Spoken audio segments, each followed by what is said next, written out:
chega ao ponto em que nenhuma teoria permanece em pé por muito tempo. Neste episódio final, Robert Monroe enfrenta os temas que mais resistem à aceitação: sexualidade fora do corpo, medo, controle da consciência, análise fria dos dados e, por fim, a possibilidade de que tudo isso não tenha origem humana nem espiritual como costumamos imaginar. Este vídeo é o episódio final da série Viagens Fora do Corpo, baseada no livro de Robert Monroe. Antes de seguir, peço a gentileza que curta o vídeo, compartilha e se inscreva no canal para receber a notificação das novas séries sobre livros. Vamos começar. Monroe afirma que a sexualidade é um elemento central do segundo estado e, ao mesmo tempo, um dos mais omitidos por tradições espirituais. Essa omissão, segundo ele, decorre de séculos de repressão e distorção cultural, o que impede qualquer compreensão honesta do fenômeno. Nos primeiros experimentos, o impulso sexual surge de forma intensa logo após a saída do corpo físico. Esse impulso interrompe repetidamente as experiências e força o retorno imediato ao corpo. Ao retornar, o desejo desaparece por completo. Após inúmeras tentativas frustradas de repressão, o autor descobre que o único caminho eficaz é reconhecer o impulso e adiá-lo conscientemente, em vez de combatê-lo. O impulso sexual não é eliminado no segundo estado. Ele apenas se desloca e pode reaparecer a qualquer momento. A partir dessa constatação, Monroe diferencia radicalmente a sexualidade física da interação não física. O ato sexual humano seria apenas uma tradução imperfeita de um processo mais profundo de comunhão. Essa interação é descrita como atração entre diferenças complementares, semelhante a polos opostos. O processo culmina numa fusão breve e intensa, seguida de equilíbrio e serenidade. Não há movimento mecânico. Trata-se de um estado imóvel que envolve todo o segundo corpo. No início, a mente condicionada interpreta essas experiências como sexo físico, gerando culpa e retração.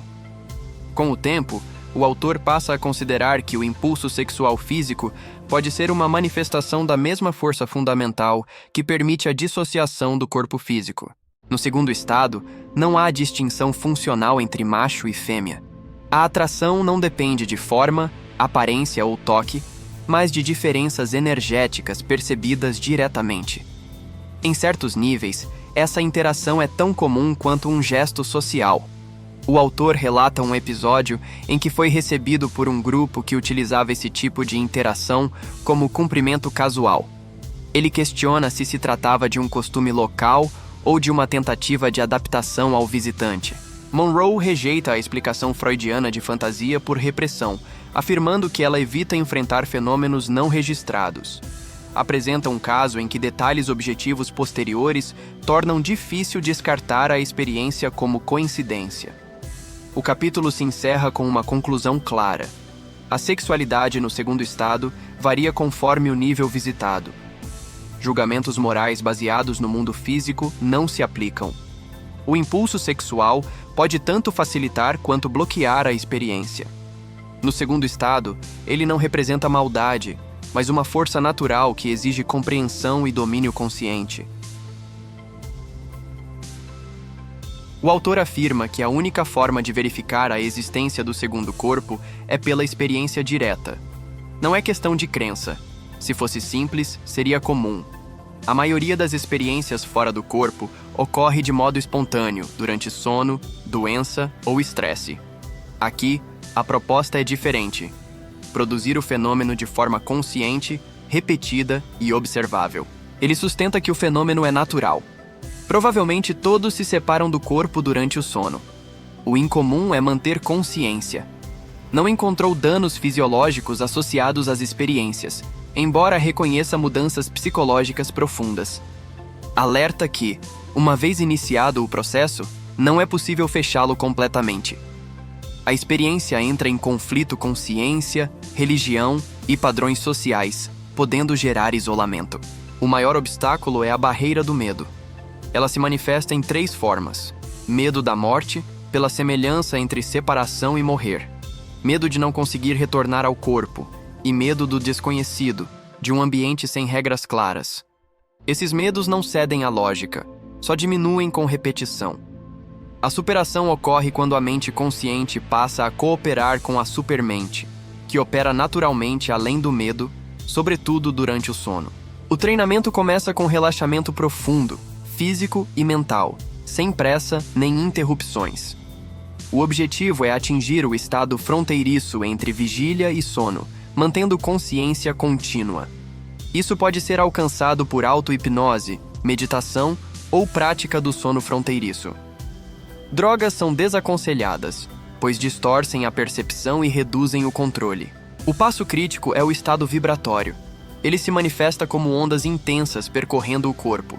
Não é imaginário e, uma vez alcançado, é inconfundível. No início, provoca pânico.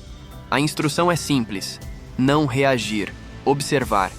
Com a prática, as vibrações podem ser controladas, moduladas e aceleradas. Quando atingem alta frequência, tornam-se suaves e estáveis. Esse ponto indica prontidão para a dissociação. A partir daí, o fenômeno pode tornar-se recorrente, mesmo sem intenção. O controle do pensamento torna-se essencial. No estado vibratório, qualquer pensamento pode gerar deslocamento involuntário. Por isso, as primeiras experiências devem ser curtas, próximas ao corpo físico e em ambiente conhecido. Antes da separação total, o autor recomenda exercícios parciais, estender mãos ou braços não físicos para tocar objetos distantes. O tato permanece funcional e pode revelar detalhes impossíveis de serem percebidos fisicamente, servindo como confirmação prática. A separação inicial pode ocorrer por flutuação suave ou rotação gradual. Nas primeiras tentativas, o exercício deve se limitar a sair e retornar repetidamente, até que o retorno se torne seguro. Voltar ocorre simplesmente ao pensar no corpo físico. Existe também um método de emergência: ativar qualquer movimento físico consciente. Durante essas fases surgem impulsos intensos: liberdade, excitação, sexualidade, êxtase religioso. Eles não devem ser reprimidos nem moralizados. Devem ser reconhecidos e adiados. São parte da totalidade do indivíduo. Somente após dominar o retorno, o controle emocional e a continuidade da consciência, recomenda-se tentar deslocamentos maiores. O princípio é claro: viaja-se para pessoas, não para lugares. O vínculo emocional determina o destino. O capítulo termina com uma afirmação direta. As técnicas podem parecer arbitrárias, mas funcionam empiricamente. Ainda não há explicação científica. Até que exista, a única validação possível é a experiência pessoal. Capítulo 18. Análise dos registros. Após anos de registros, o autor tenta compreender como o fenômeno surgiu e evoluiu. Evita explicações místicas e avança apenas quando os dados obrigam. Antes dos sintomas físicos, 2 episódios se destacam: um sonho infantil extremamente vívido e a certeza súbita sobre $2 enterrados, confirmada depois. Não há traumas psicológicos nem diagnósticos psiquiátricos. Hipóteses fisiológicas são testadas e descartadas. Experimentos químicos produzem estados alterados, mas são abandonados. Entre 1958 e 1959, surgem as vibrações e o som sibilante. A primeira separação ocorre involuntariamente, depois passa a ser induzida. Os efeitos físicos são leves. O medo inicial dá lugar à curiosidade. As experiências evoluem de separações curtas para explorações do ambiente físico imediato. Conclusão inicial: existe um segundo corpo, com movimento próprio, percepção diferente e controle consciente parcial. Entre 1959 e 1962, as vibrações tornam-se sensação de calor. A separação fica natural. Surgem acessos involuntários aos locais 2 e 3. O medo diminui, mas persiste a preocupação com o retorno. Conclusão ampliada: a personalidade sobrevive à morte. Há comunicação além da linguagem física. Muitos humanos se separam do corpo durante o sono. Os locais 2 e 3 possuem naturezas distintas. Após 1962, as experiências tornam-se raras. As vibrações desaparecem e dão lugar a um estado simples de ser. A separação exige pouco esforço. Há menos necessidade de sono. O medo some, substituído por preocupação com a continuidade da vida física. Conclusões finais. É possível influenciar pessoas vivas durante a experiência fora do corpo. Existem níveis de conhecimento que ultrapassam a mente consciente. Diante de centenas de experiências, o autor organiza os dados para verificar coerência interna. Parte de 3 premissas. O experimentador é mentalmente estável. O segundo estado deve ser comparado à vigília física. A mente continua sujeita a erro mesmo fora do corpo. Com isso, estabelece a distinção central. Sonho não é segundo estado. No sonho, não há raciocínio contínuo, decisão consciente nem controle. No segundo estado, a consciência clara, ação deliberada, múltiplos sentidos e possibilidade de repetição. Relatos que não atendem a esses critérios são descartados. Os sintomas seguem padrão evolutivo. Vibração intensa no início, depois calor e estabilidade. O som sibilante persiste, indicando adaptação, não patologia. A percepção também segue padrão. Movimento é constante. Audição, tato e visão aparecem com frequência. Paladar e olfato quase nunca. Há formas de percepção sem equivalente físico. Os ambientes se organizam em 3 tipos. O local 1 é o mundo físico atual. O local 2 é o ambiente não físico, com leis próprias. O local 3 é o mundo semelhante ao físico, mas historicamente divergente. A conclusão não é prova definitiva, mas consistência. O segundo estado não se comporta como sonho, doença ou acaso. Após mais de uma década de experimentos, o autor admite: não sabe como nem por que tudo aconteceu. Não há causa identificável. Medicina e psicologia não respondem. Diante disso, propõe uma hipótese, não como verdade, mas como a que menos contradiz os fatos. A vida inteligente surgiria apenas em planetas protegidos por um escudo natural. Onde esse escudo é defeituoso, a consciência evolui sob ruído constante. A força fundamental seria a psiônica, que é a energia do pensamento, ignorada por essa civilização.